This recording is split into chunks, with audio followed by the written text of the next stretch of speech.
Inyeshyamba zo muri Syria zatwitse imva ya se wa Bashar al-Assad. Abarwanyi b'inyeshyamba bo muri Syria bashenye imva y'uwahoze ari perezida wa Syria wapfuye Hafez al-Assad, se wa perezida wahiritswe Bashar, iri mu mujyi w'uwo muryango uvukamo. Video zagenzuwe n'ikinyamakuru BBC zagaragaje abagabo bitwaje intwaro bavugira hejuru ubwo bagendaga iruhande rw'iyo mva yatwitswe mu mujyi wa Karidah uri mu majyaruguru ashyira uburengerazuba bw'igihugu mu karere ka Latakia gakora ku nyanja ya Mediterane. Inyeshyamba ziyobowe n'umutwe wa Hayat Tahrir al-Sham ugendera ku mahame akaze y'idini ya Isilamu zakwiriye muri Syria mu gitero gitunguranye cyahiritse ingoma y'umuryango wa Assad yari imaze imyaka 54. Bashar al-Assad yahungiye mu Burusiya aho we n'umuryango we bahawe ubuhungiro. Amashusho y'ibibumbano hamwe n'ibyapa by'uwari perezida Hafez n'umuhungu we Bashar byamanuye mu bice bitandukanye by'igihugu. Abanyasiriya basagwa n'ibyishimo ko ubutegetsi bwe bwarangiye.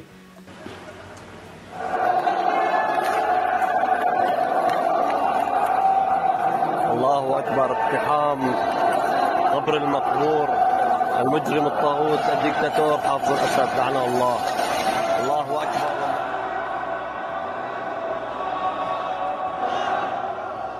Umutegetsi ariko w'ikirenga wa Iran Ayatollah Ali Khamenei yategetse ihirikwa ry'ubutegetsi bwa Assad kuri Amerika na Israeli.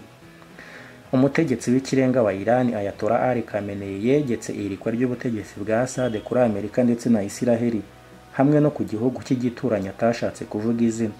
Israeli yakomeje kurasa ku bubiko bw'intwaro bw'igisirikare cya Syria nk'uko umuryango ukorera mu Bwongereza ukurikiranira hafi ibibera muri Syria, Syrian Observatory of Human Rights ubivuga. Ukongeraho ko kuva mu cyumweru Israeli imaze kugaba ibitero byo mu kirere birenga 350 ku ntara zo muri Syria. Gusa leta ya Israeli yavuze ko abagenzura ibice binini bya Syria muri iki gihe badakwiye kugira ubushobozi bwo gushyira Israeli ku nkeke mu gihe ibihugu by'Abarabu byanenze ibitero byo mu kirere bya Israeli. Inyeshyamba zo muri Syria zivuga ko zafashe umujyi ukize ku bitoro wa Deir al-Zor wo mu burasirazuba ndetse ziwambura abarwanyi b'Abakades.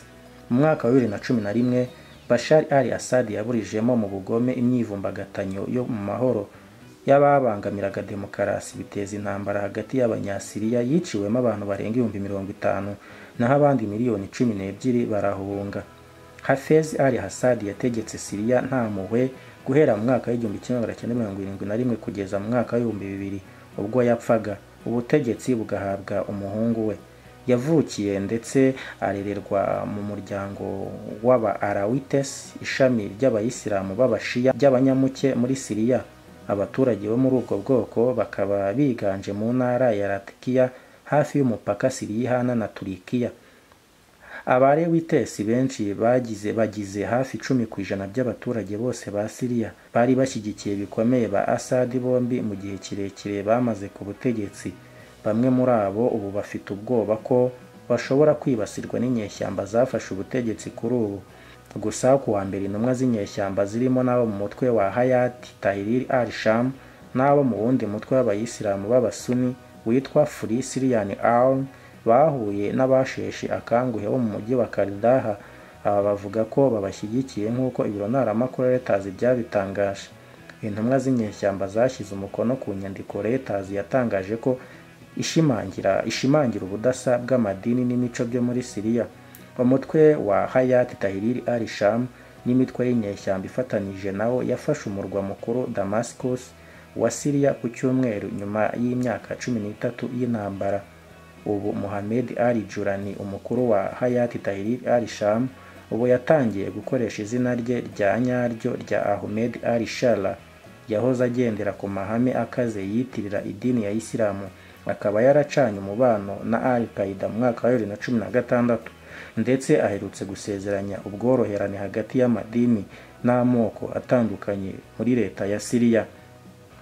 Intumwa yihariye y'umuryango w'abibumbye kuri Syria yavuze ko inyeshyamba zigomba gushyira mu ngiro muri Syria ubutumwa bwiza bwazo nk'uko bwabyiyemereye.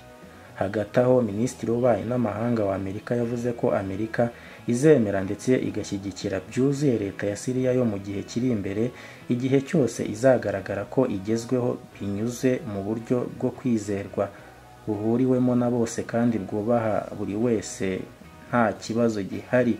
Umutwe wa Hayat Tahrir al-Sham washyizweho na leta y'inzibacyuho iyobowe na Mohamed al-Bashir nka minisitiri w'intebe, wahoza umukuru w'ubutegetsi w'inyeshyamba mu majyaruguru ashyira uburengerazuba bw'igihugu, witezweho kugeza muri Werurwe mu mwaka utaha wa 2015.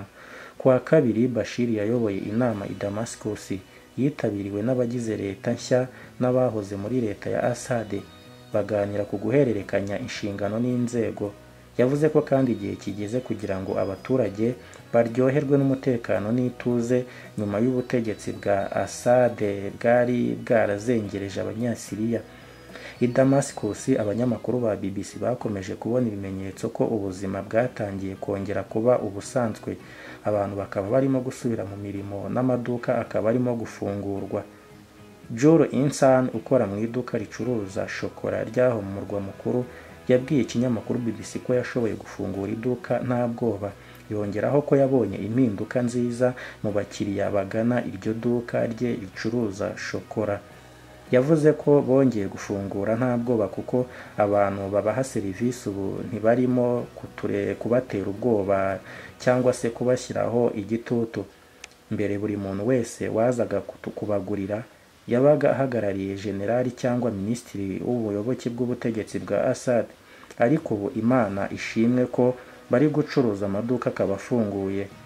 Muri rimwe mu masoko azwi cyane y'ibiribwa n'imboga y'i Damascus, umucuruzi yatangarije ikinyamakuru BBC ko ubu ngubu nibura bongeye guhumeka. Undi mugabo yavuze ko ibyishimo bikomeje muri Syria kandi amahoro ari guhinda. Mu gace ka Jubal ko mu nkengero ya Damascus, abantu bakomeje kongera guhura nabo mu buryo bugaragaza imbamutima zabo.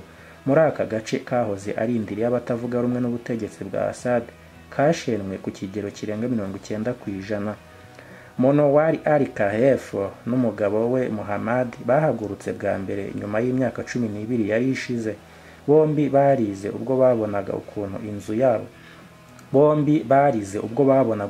inzu yabo yahoze igizwe n'amagorofa abiri ubu yahindutse ikirundo cy'amabuye akikijwe urukuta ruhese. Mohamed yagize ati, iyi niyo nshuro ya mbere twatinyutse kugaruka, ndumva ari nk'aho ari njyewe wajangurutse. Gusa ntumbaze ngo kujanguruka bishatse kuvuga iki. Gusa nk'uko bigaragara muri Syria agahenge kongeye kuboneka. Kugeza ubu ngubu amahoro ari guhinda ndetse abantu bakaba bari mu bikorwa by'imirimo igiye itandukanye mu mahoro, bitandukanye na mbere ku ngoma ya Bashar al-Assad.